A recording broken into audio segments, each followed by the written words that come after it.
Shark attack mula sa Miami, Florida. Ito ay sa South Padre Island noong July 4. Nagtrending ito sa mga social media account at kinonfirma ito ng CNN. Grabe, kung makikita nyo yung babae, halos matanggal yung kanyang kaliwang paa. Yung muscle doon ay ayun, no, kita nyo yung shark, talagang umaaligid-aligid siya doon sa beach ng South Padre Island. Talaga namang nakakatakot at nakakabigla ang mga ganitong pangyayari.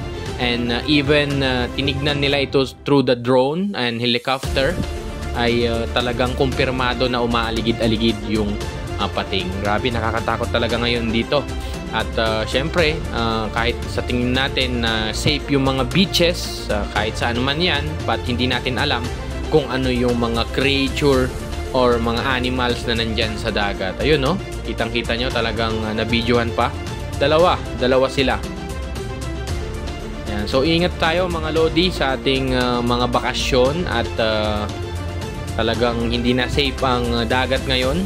Siguro dahil sa global warming or pagbabago ng klima ng mundo ay or nagugutom na sila, kaya naghahanap sila ng bagong habitat nila or naghahanap sila ng lugar kung saan sila pwedeng makakuha ng mga pagkain. Alam naman natin na ang Miami, Florida ay isa sa mga beach na dinarayo pagdating dito sa Amerika. At grabe, nakakabigla lang talaga. Ayan, no? Talagang sinundan pa ng helicopter ng Texas, Miami. At syempre, na dahil ito yung isa sa mga sikat na beach, ay talaga namang pinatigil. Ayan, no? Nakakatakot.